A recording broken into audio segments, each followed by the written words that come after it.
Hello, everyone. Welcome back to the Doctors In podcast. I'm your host, Dr. Nadia Sabeh, president and founder of Dr. Greenhouse.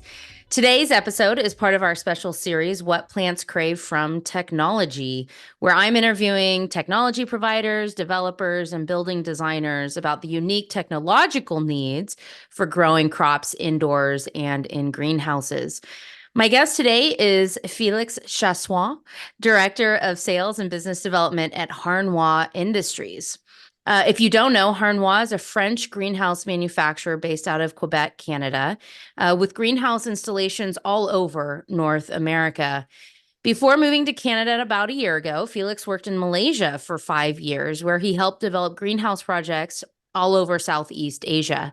When I met Felix at Indoor AgCon a few weeks ago, I was so excited to find someone who has real experience designing greenhouses for tropical climates. As more companies eye the southeastern United States for new greenhouse builds, really having a good understanding of the nuances of designing and operating a greenhouse in hot, humid climates is really essential for success. Felix, thank you so much for being on our podcast today. I'm really excited to talk to you about those nuances and about your experience designing greenhouses in tropical climates. Yeah, thank you, Nadia, for the introduction. So, like you said, I am right now based in Canada, like in Quebec, the eastern part. So it has been like a big shock, like first the temperature, like from Malaysia to Quebec. So it was like plus 35 Celsius, like more than 80. And then here, like it was minus 30 like Celsius. So in Fahrenheit, it's close to maybe -5, but like a very, very big gap. So that's first for me and like the family. And then, like it has been like all my work, everything I learned, like from Southeast Asia to try to adapt like few concepts here for Nordic climate. And I am also working in the southern part of the state. So, like few concept applies. But it has been, like very different, like all what I was doing, like in Singapore, Malaysia, Vietnam. Here you have to adapt, and you have, like to also like take in consideration, like the cold climate, the snow. So it has been very different. So what I have done before is I was in Malaysia, in Kuala Lumpur, and I was, working for a European greenhouse manufacturer to do, like greenhouse project. I am also an agronomist, so I use my skills to meet the growers, to try to understand first their needs, and then help them, like to design a solution. Are the needs in Southeast Asia for greenhouse growers there different than what they are in other places around the world in your experience? I will say yes, but compared to what I know, like in Europe and North America, first in Southeast Asia, horticulture, like the greenhouse industry, everywhere is a small world. However, but like I will just repeat, in Southeast Asia, horticulture and greenhouse world is very, very small. You know why? Because the climate, the weather, it's pretty extreme. It's very hot, and then you have a very high humidity. So most of the greenhouses, most of the growers, I mean, like the hot spot, are located in the mountains, in highlands.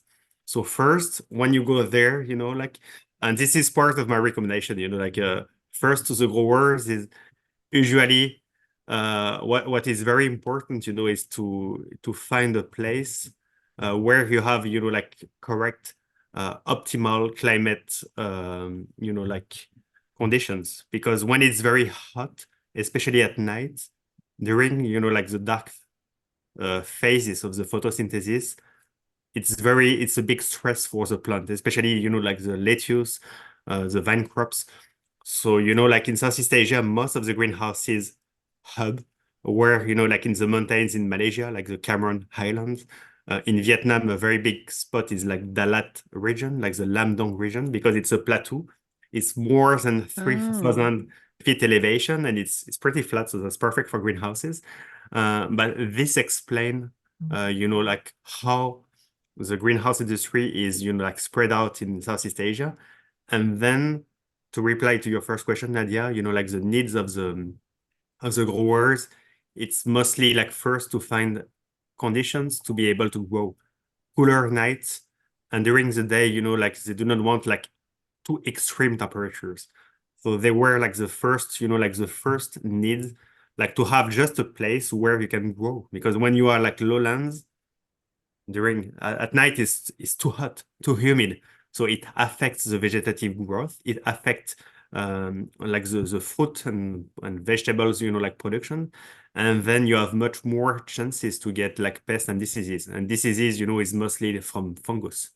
So is a common strategy in Southeast Asia where you might have hot days is to have the ability to lower the temperature at night to achieve a target average daily temperature, 24-hour temperature, as opposed to, hitting your exact daytime target and your exact nighttime target. Are we really then at that point trying to find an average over a 24-hour period, if possible?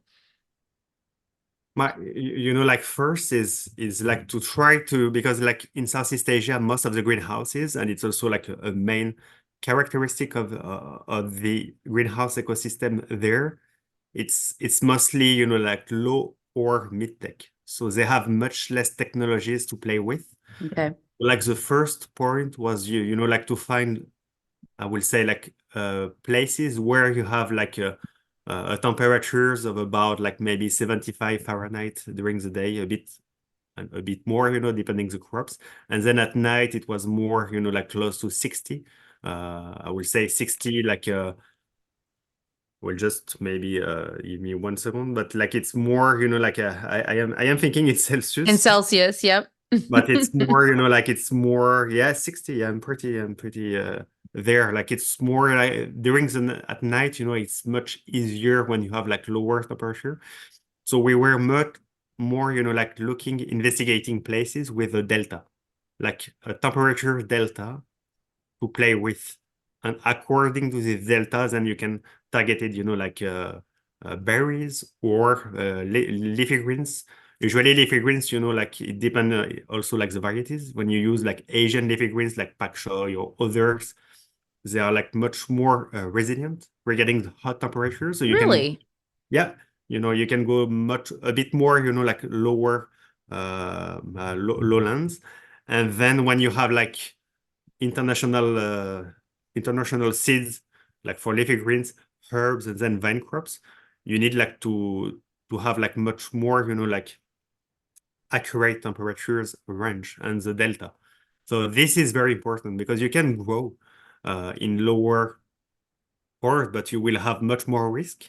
And regarding the yield, it's much more complicated. I have seen projects failed because they were, like but they were, they did not want to look at other lands. Did not have like a lot of options, and they stay, on the lowlands position because it was close to the city or for many reasons.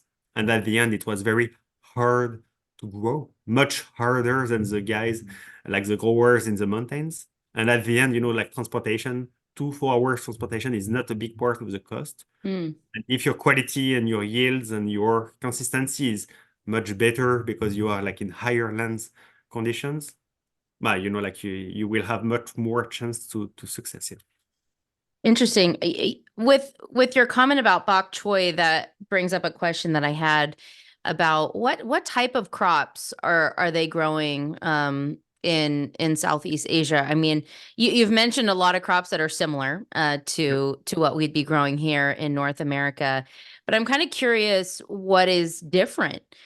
You mentioned bok choy. I mean, I love bok choy. I definitely see the opportunity for growing that in a greenhouse, but I don't know that that is a major crop here in North America. What other crops in Southeast Asia are they growing that would be unique? But like one of the most exciting project I have done was dwarf mango trees. Ooh. But that was like a very special project with the university, but they wanted to have much more mango like during a year, like much more yield, like one more cycle. and they were using a lot of chemicals. So like the greenhouses, and it was a large project, but very like a lot of small blocks because it was much more, like sides ventilation. So you do not want a big block. It was like smaller Mm. greenhouses, higher because like it's a dwarf mango, but it's still, 10 feet high. It's still a tree. Yeah, it's still a big tree. And then like the main things was to protect like the mango from the rainfall. Tropical rainfall are very, like can be short and very intense. A lot Yeah. of amount of water in a very short period of time. So you have to manage this because it can damage the crop. So we were using the greenhouse to protect, also like to collect the fresh water, like the pH, everything was correct. And then we were using like netting on all the perimeters to bring, like the fresh air, but like without like the aphids, like the whitefly. Thrips, it's a bit hard because, it's very, very small, Yeah. but it was like a first level of physical protection. And then the big innovation, I would say, like from the greenhouse was the irrigation system, the fat irrigation system. Because then when you isolate the crops from the rainfall, you can bring like a drip irrigation or like a sprinklers on every trees per trees. Then you can, like you can do like planification for irrigation frequency. And then you can also like bring much more accurately, like the fertilizer. And this help a lot in this case to get like much more bricks, much more sugar, Mm. less fibers, better quality. And then it was like, a big project. It was like more than 50 greenhouses, but it was still, like R&D, with the university to evaluate. So during my time there, it was very interesting, very exotic. And this, I have seen it just in Malaysia, so it was a good example to reply to your question. And then Nadia, in Southeast Asia, what I love, it's everything is pretty dynamic, like everything is moving, but you have, like big countries like China, India, South Korea, like with like a better economy, like and then a lot of young people going to technologies, but a lot of technologies too. So it's moving a lot. So I have seen a lot of change, and this is, like it was, yeah, I was like, it was great. It was like a lot of stimulation because you heard like lot of new ideas and you have new companies. So Mm. it's a bit hard sometimes to follow, but you have like a very, dynamic ecosystem. And regarding the crops, it's I have seen like many crops like we have here, like butterhead, iceberg lettuce, basil, coriander, tomato, like bell peppers, like we have like from like international companies. So they were also, like consuming and evolving a bit like we have, like here in North America, in Europe. Especially, when I was in Malaysia, you have like a lot of McDonald's, like fast food, and they need like the iceberg lettuce. So, like the Hmm. growers were also like adapted to the local company growth. So it was a mix of everything. And then like the Asian leafy greens and like the fruits, and it was like also there, but I will say maybe in the smaller scales. It depends because you still have like a very strong cultures, especially like in countries like Vietnam, where most of the people they still grow a little bit. They have their lands, so they have like their leafy greens, their fruit, and then they were consuming like much more like the international uh like vegetables, like the one we can buy directly, like the tomato, bell peppers, I don't know, like a Salanova lettuce, and they were going like to buy it like the supermarket, and it was a mix combining also with what they were growing at home. Yeah. So are you saying basically that crops that they already grow in the ground, on small plots or large plots, that those traditional foods are still grown in traditional ways, but for some of the other crops like tomatoes and butterhead and the things that we think that are, I don't know, European and North American, that those are the types of crops that are being grown in greenhouses primarily? Well, from what I have seen, yes, but mostly, like international fruit and vegetables, they work in greenhouses. And then, like I also have seen, like in Singapore, like the local um, Asian greens in greenhouses, but it was mostly due like to urbanization because like, like the lack of space in some countries, especially in like small big cities like Singapore, but Thailand, Vietnam, like it was also like a reason. Like the greenhouse industry is evolving, like to produce more to feed like the cities and like the traditional ways, people they have less time, like this all the society is evolving also very fast there. Yeah. So Yeah. it was a mix, but mostly by like the customers, the growers I work with, they were buying from international companies, and it was mostly leafy greens, tomato, bell pepper. I also have done like some melon, like melon in greenhouses, like trellis. Yeah. Yeah.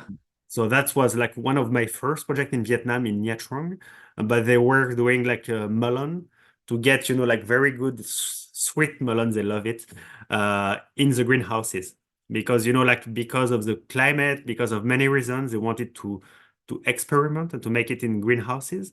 And also because in this sport, you have like a lot of tourism and they wanted to have melon and, like fresh melon, very sweet. So the greenhouses were there to like to bring the quality like to higher standards. That's really interesting, and makes a lot of sense. So, I feel like we could talk about all the different crop mixes Oh for a yeah. long time. So you had mentioned with the mangoes that you had a tall greenhouse, and that we were protecting it from rain, the crop from rain and from insects.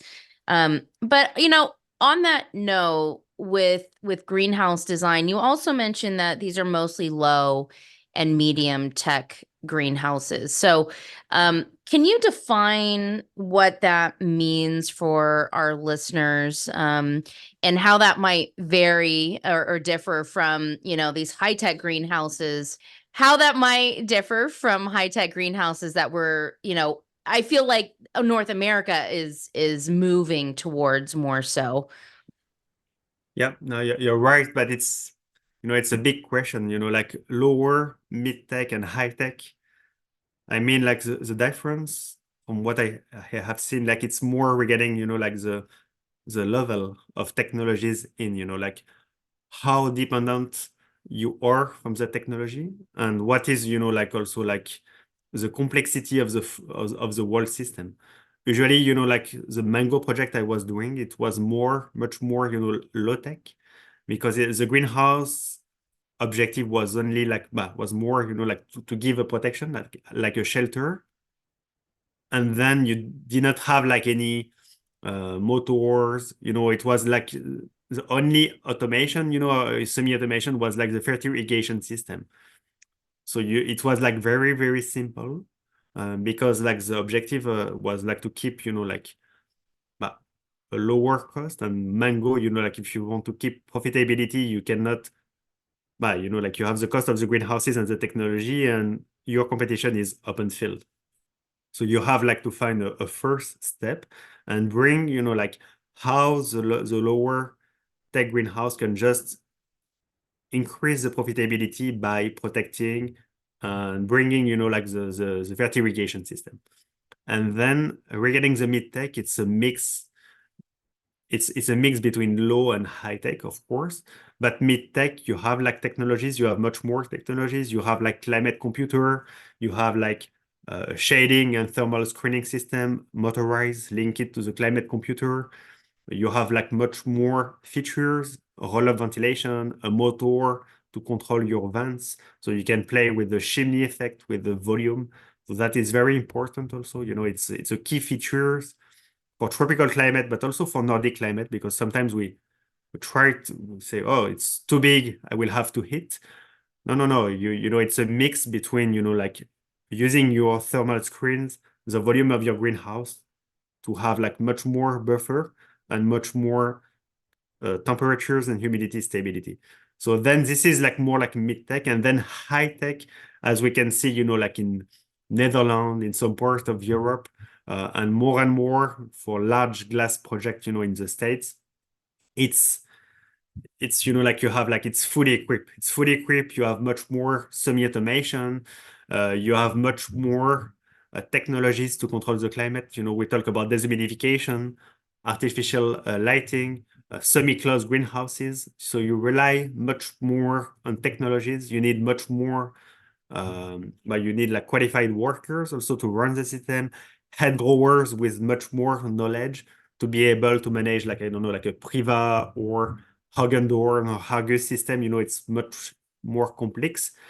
And then your greenhouse strategy is also like very different. You are much less passive. You are very, but you are like much more connected, like to the technologies, to the data, uh, and then like the cost of having the technologies is also like higher. So usually we see it like for larger project or for R&D greenhouses for research center, university. But like my reply, like for like the low, mid, high tech, it's much more connected, but link it to the level of technology. And in Asia and Southeast Asia, from what I have seen, like the very large glass houses, semi-closed with a lot of technologies, it was very rare or like non-existent because of the climate, because of, also like the growing systems, the strategies, like the local growers and the market did not need like such technologies at this time. I mean, I feel like at every system, for every system, we could identify what would be a low tech, medium tech, high tech strategy or technology, right? And so as a climate person, I think of low tech as passive ventilation, right? We're opening up the ridge vents, we're using, buoyancy and wind to really move air and manage the climate inside the greenhouse. And then medium tech, we, like you said, right, we have some motors, we have some climate control, so maybe we actually have some mechanical ventilation and some fans and maybe evaporative cooling even. And then high tech is, like you were saying, a semi-closed greenhouse, an air-conditioned greenhouse, a greenhouse where we have much higher level of control day and night, winter and summer to manage the same exact climate, regardless of what's going on outside. I mean, there's still going to be some impact, some interaction, but in terms of climate management, that's kind of what I think of. I mean, I think we could think of something for irrigation, for lighting, for, grow systems, all of it. So I like that. I like even thinking of medium tech as motor tech. It's like Yeah. we're adding some moving parts to a medium tech greenhouse. Yeah, you're right, Nadia. And like the first question, sometimes I work in very remote places, and like the access of electricity, water Yeah, is a big point. And because sure. like I just said before, the best conditions are highlands, mountains. But sometimes, it's where, like it's very hard to get electricity, to get, like fresh water, like, enough volume, like for Yeah. hydroponic system, for example. So, like it's also linked, like a mid-tech. But when you start to talk about motorization, fertigation system, like filters, but you need like energy, you need enough amp, like you just start to, you need like much more inputs. And then you have like some dependency, like the extreme for high tech will be like indoor farming. If you do Yeah. not have like any electricity or no propane or but natural gas, you cannot grow. Yeah. So it's much more accurate. You control everything very accurately. However, you rely much more on technologies compared to low tech. But it depends because when you are like in tropicals, in hot climates, uh, you have to use the lights. It's free, it's there, and then it's more when the space is not limited, and most of the places, even in Southeast Asia, like they still have places, like to land to do like greenhouses. But it was, just to find the right conditions, like the temperature, the humidity. That was the key. Okay, so let okay, so most of the greenhouses in Southeast Asia are low tech and medium tech. They're growing lettuces and vine crops, like we are in the US. And in the US, right, there's this push to go high tech and for greenhouses growing those same exact crops, especially in the southeastern US, right, where it's hot and humid during the summer. So how is that possible? How is Southeast Asia figuring out how to grow these crops in this humid climate using low tech, medium tech greenhouses? And we're sort of giving up on that type of technology here in the US. But in the US, from what I have seen, Nadia, it's a mix because you still have like a lot of low mid-tech greenhouses, but especially for horticultures. Then you still have like like mid-tech poly greenhouses, like large block in some parts of the southern like Texas or California. But then you also have a trend to have like massive large glass projects, and we see like more and more. This also you like because in the States and Southeast Asia the priorities are not the same. The cost of labor are not the same. Sustainability is not the same. Like on the same position. Like in the priorities. So this also affects how the industries like will decide. Um, just when we see like more and more glass house for lettuce. What I see is, like a glass house regarding the durability, like of the covering, like you do not have like to change the body every 5 years. And those projects are pretty large, like minimum 4-5 hectares. So it's pretty large. On like the concern is maybe more, like, okay, I will have like maybe more lights for the lettuce. So that's a good concern. I can use as much as possible the glass to reduce like the consumption of, like of the LED of the lights. So that's a big part because in the States, like the energy is also like the energy price is increasing. And then I think when they have like, like the business plan and when they see in the futures, sometimes people are afraid with the poly replacement. So it's maybe based on that, like to start right in the beginning with a glass greenhouse. And when you have a glass greenhouse, it's much easier, like to bring more technologies because of the size of the project. And then, like a semi-closed greenhouse, especially when it's humid, but you have like much more ability to control. But then, like this cannot be done in a small project. So it has to be a certain size, certain type of technologies. And usually this technology, when it's larger, it's also, like much more cost effective. So this is where, like I think it's like the difference we can see. It's because of the priorities are not the same. Then the cost of labor, I think it's the cost of labor, the building code, the regulation. The greenhouse industry is less concentrated in the States. So you have like some greenhouses a bit everywhere.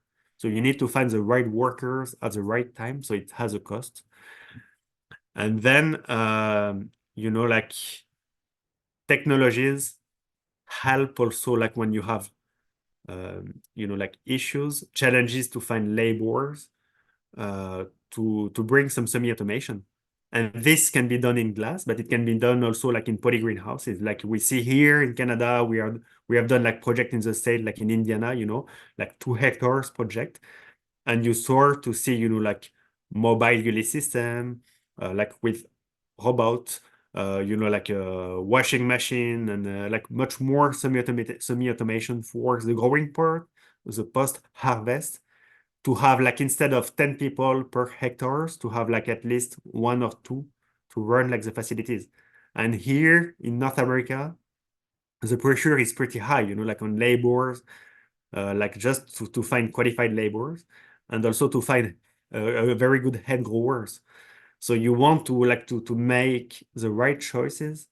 I mean like to in orders, like to have like good technologies scalability. That is very important. And consistency, because usually like the big project we see, it's not like for like 10 or 15 supermarket, it's like for 100 of them. So you need like consistency, good quality, and the durability is more and more a concern. So this is why, like we see like the higher tech, much more ability to control the climate, less risk.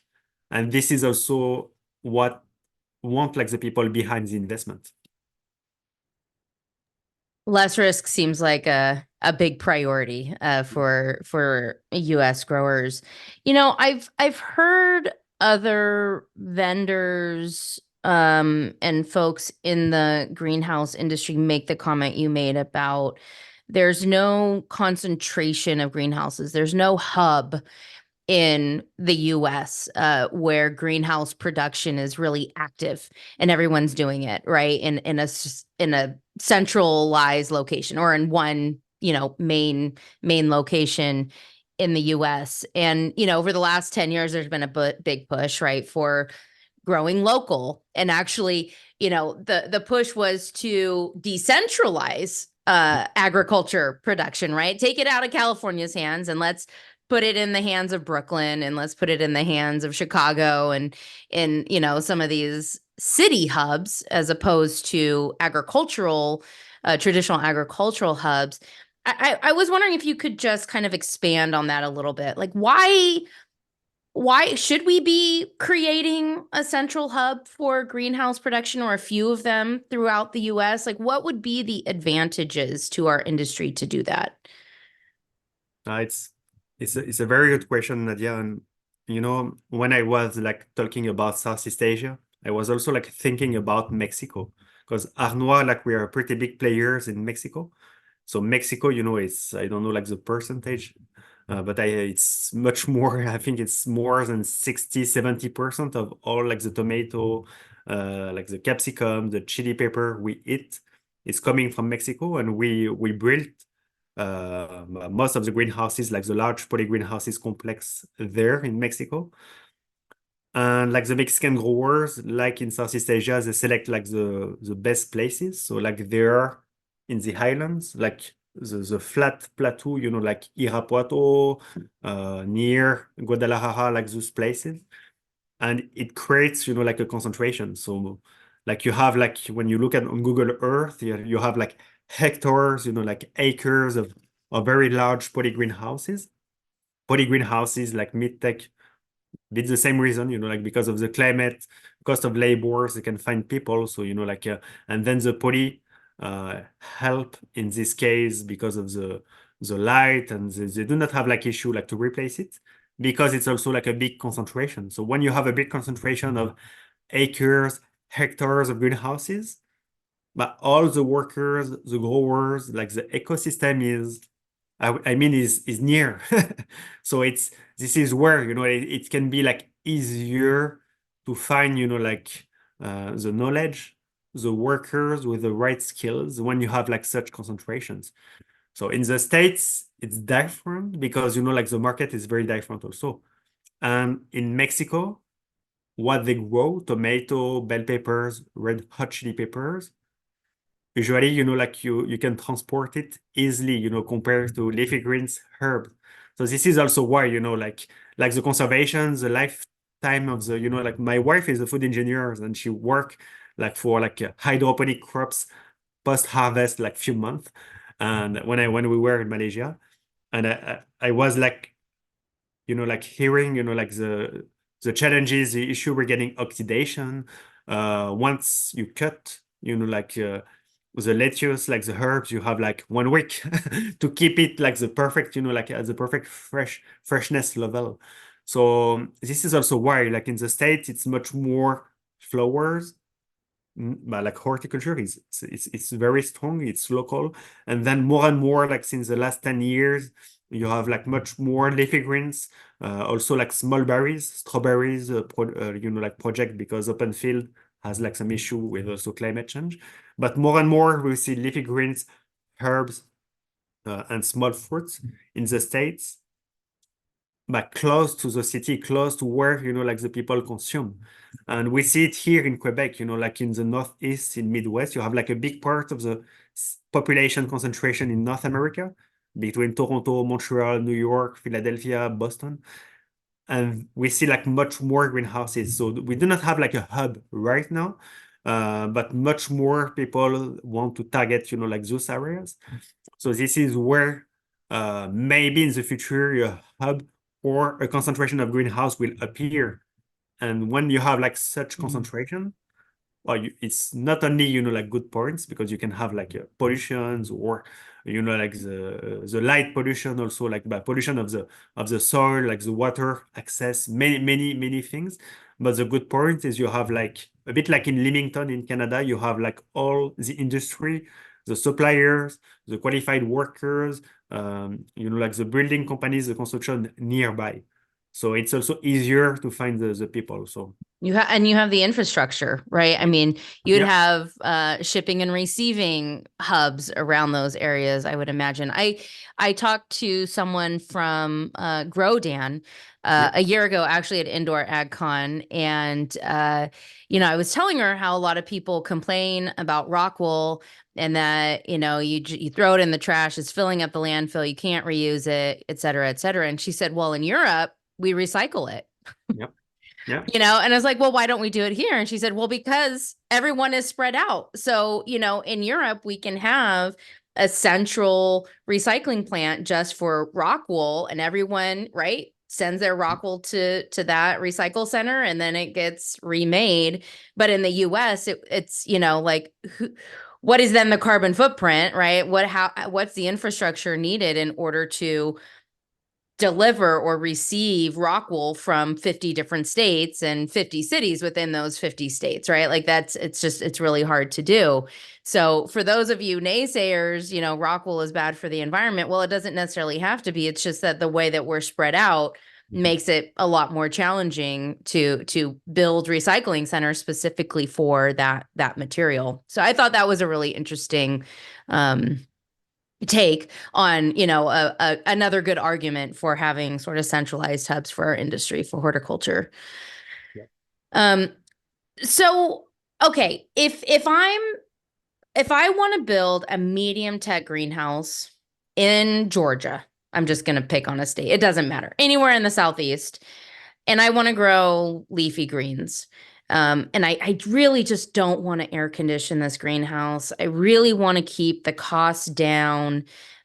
What advice do you have for me who wants to build a medium tech greenhouse in a hot, humid climate to grow lettuce, or honestly any crop? I mean, even cannabis, right? Like they're struggling with mold issues. They, and feel like they need to have dehumidifiers and air conditioning in order to dehumidify the air and prevent botrytis and powdery mildew, et cetera.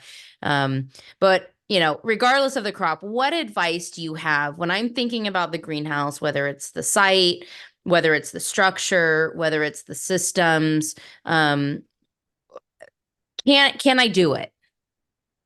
Yeah, of course. But like the first advice, like it's looking at the sites, like it will be, well, if it's a bit highlands, that will be perfect, like a bit like, uh, in the mountain where you have like enough space also like to think about scalability in the future, because, like sometimes we think about only like the first phase, but we need to think about, okay, where will be my company like in the next 2, 3, 4 years? So like the enough space.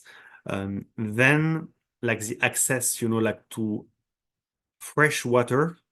This is very important, especially for hydroponic leafy greens, like the quality of the water temperature. That's good, like because in Southeast Asia, I am also working in Guatemala. When you have like fresh water, cool temperatures, good quality, like you do not need like to invest in a reverse osmosis.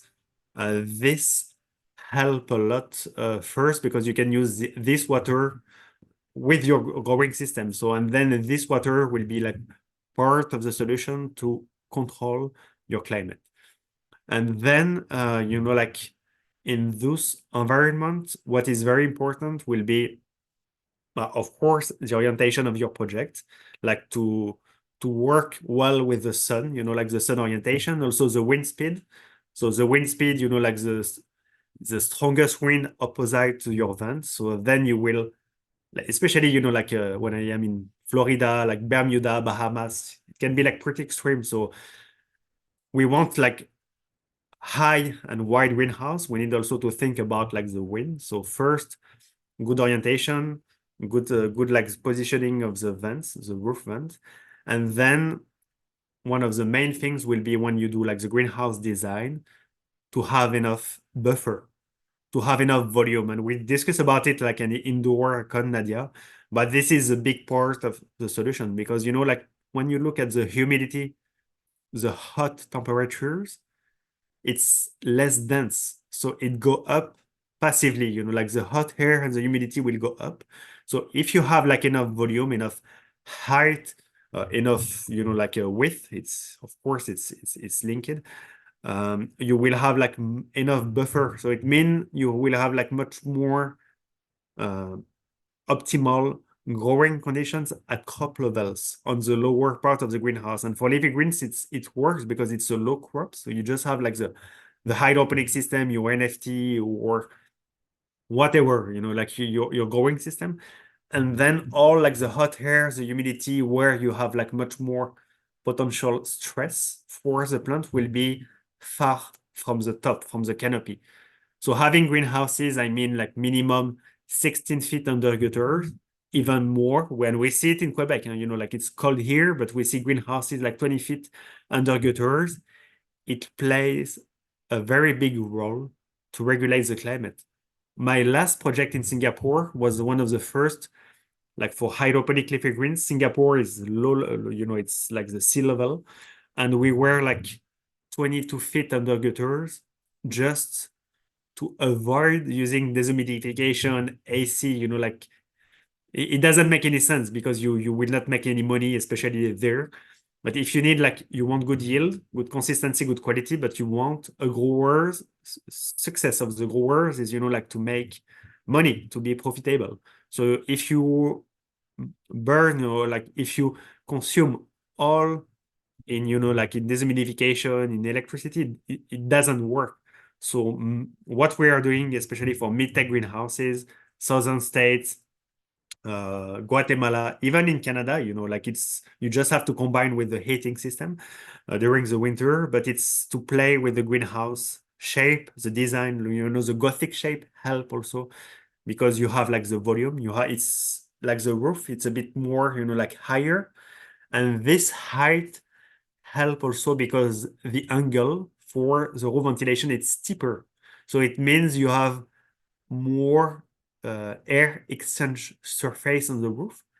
So every, like square feet of ventilation you have in addition will help to control the climate. Like by depressure, it's a negative pressure, and the hot air, the humidity will go out, but it will be like a depressure, and then it will help to bring like fresh air and carbon dioxide, new air inside the greenhouse. So you play like with the volume, with the roof vent, and then with like the equipment you have, like the thermal screen. Well, this is more when you want to keep, like because it's sometimes, even in Georgia or Guatemala, it can be cold at night. So you need like to like to think about this uh during all along the season. And then you need also like to play with the shading cloth. And shading cloths, so many types exist. You have like white to increase reflection because sometimes you go to the mountain but you have less light, so you need like to think also about the light reflection. Like, is your cloth open or not? When it's very humid, you have like cloth, like shading cloth with micro holes, and then the humidity can go up and pass through like the product.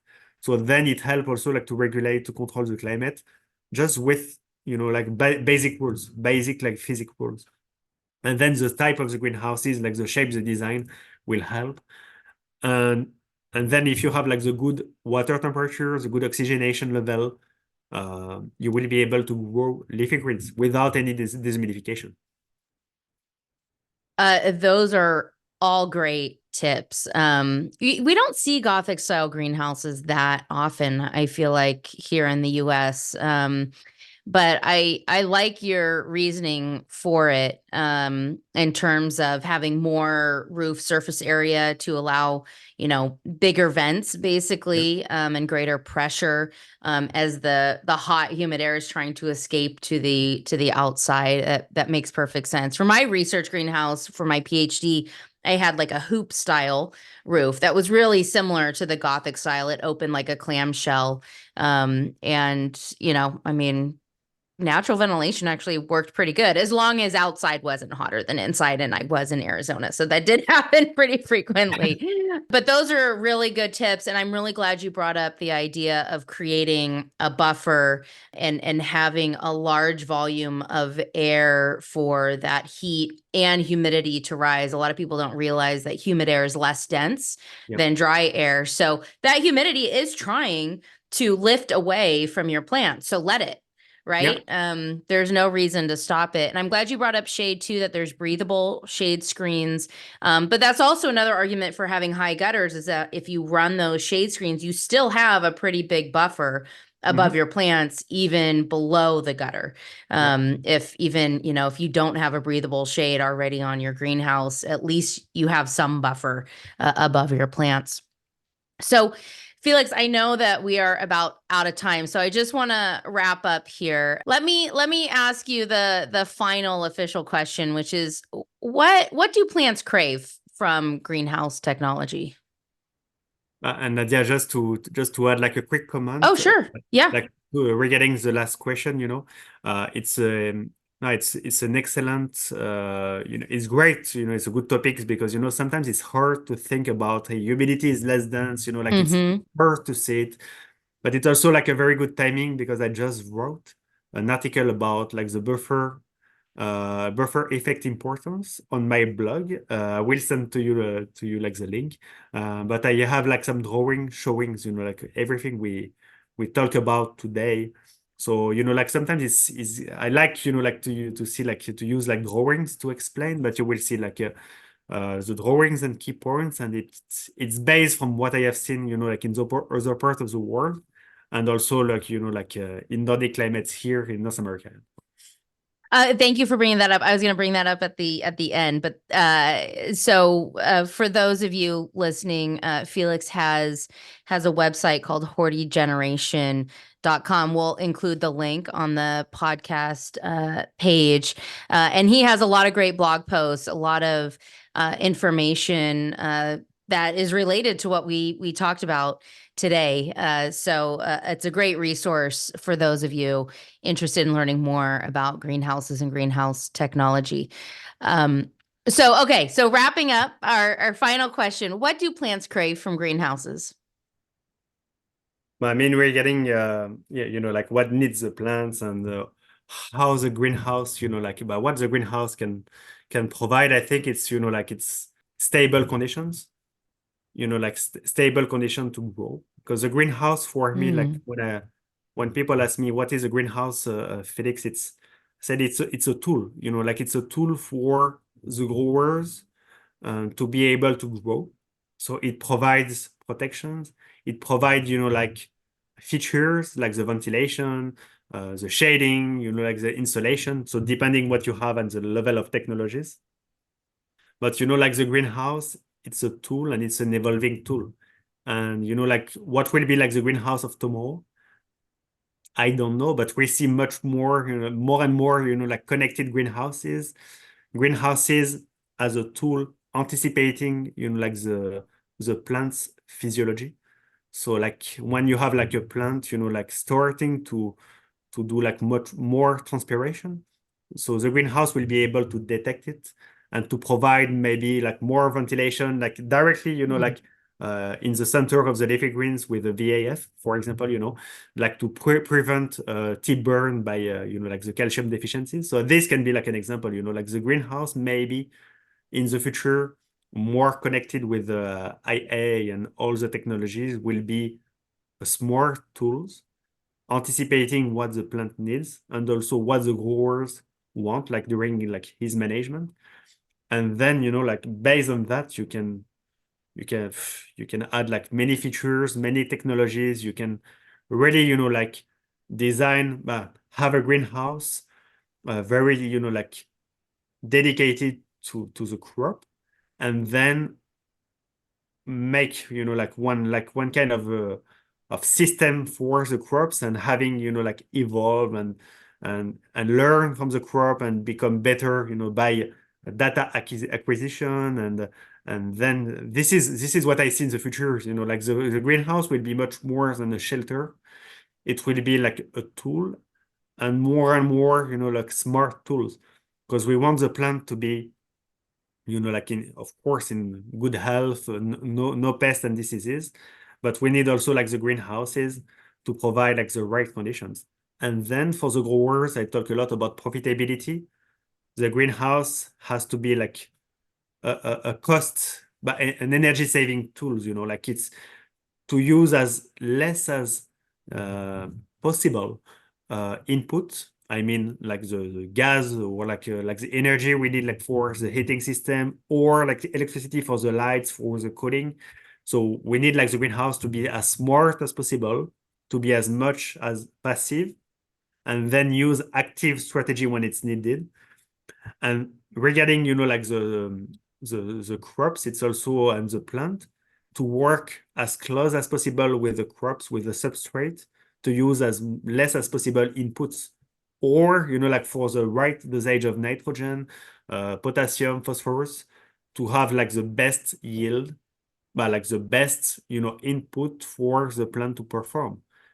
Compared to open field. The open field, like you cannot grow everything in the greenhouse, of course, but in open field you have less control. In the greenhouse, we have the chance to be able to have a very accurate control of everything we put, like from the energy to like the fertilizer, like the water, and then we can also like recycle. But we have the technology in, like to be able to be as close as possible to the crops, to the plant, to anticipate and to bring like the right amount for the growers to have like the best, I mean, like the best ratio, compared like to the yield, the profit, and the operation cost.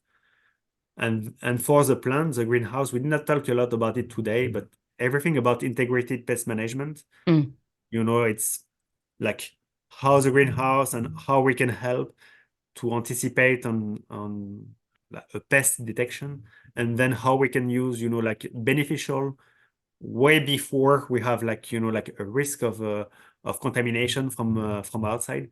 So this is also where, like we will have like much more integration, because we have right now a way to detect, to anticipate on any stress or potential contamination, but it has to be like linked to the brain of the greenhouse, like the climate computer, the fertigation system, and the whole system together working well. And now, what is very exciting is, with the new technologies, it's evolving so fast.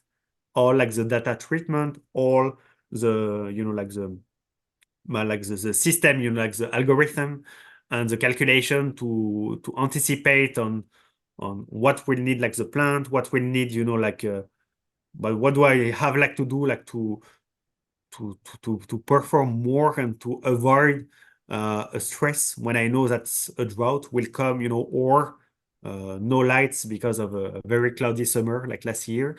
Like the greenhouse will be able to use like its brain to go back to history, and also like with like models to anticipate on the best strategy to be able to, yeah, to perform and to decrease the risk. Because for me, it's also like a tool, especially when we see like much more investment, like from outside, from people not from agriculture.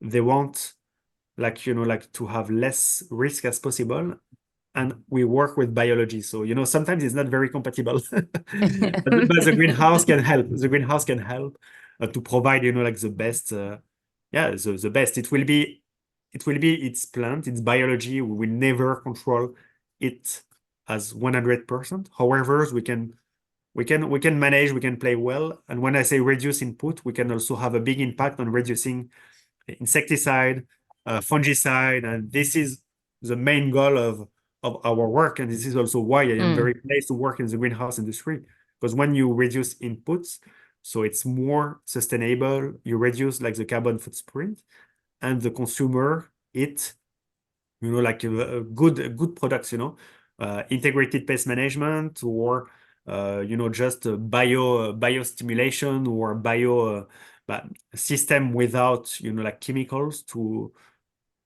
yeah, just against like fungus or bacteria. That's the real future and the real progress we have in our industry. I think we could have another hour-long conversation on IPM and AI, and everything that's happening in that realm related to horticulture and just agriculture in general. I do like that you mentioned that crops or plants crave stable conditions Yeah. in the greenhouse, which is what we can give them, whether it's automated or not, whether it's coming from our brain or a computer's brain.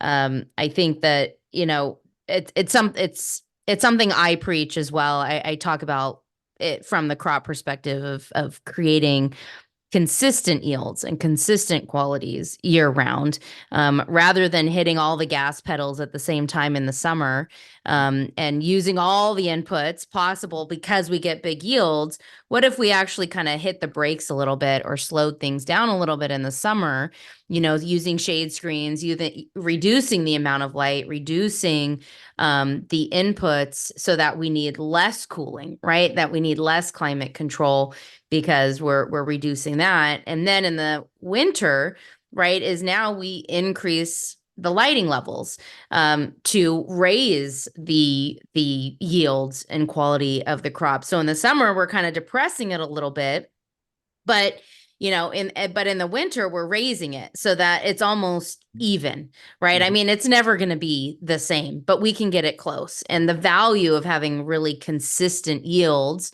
and crop quality year round, I think, speaks a lot to the buyers of the products that growers are growing, and having that control, having the ability to control just light levels alone, summer to winter, is a huge advantage that greenhouse growers can have.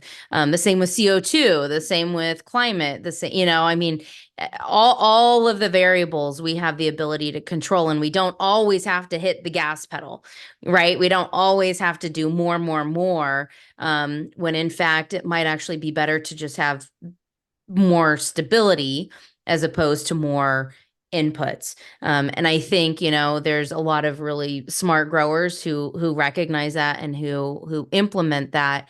But I think also, I'm sort of a skeptic of AI in some ways, but I think the way that you framed it almost convinces me that there is a place for computer automation or AI or artificial intelligence, in the sense that, a lot of times we're sort of biased. We think that we did one thing and it resulted in a certain output, but in fact it didn't, right? It was something else that impacted that. I think that those models and simulations, and the computers don't have those biases, and are really looking at the data inputs to know what really did impact, the change in quality or the change in yield or the change in whatever it is that we're trying to achieve. So, yeah, I appreciate that comment. I love that. I mean, greenhouses provide stability. Love it.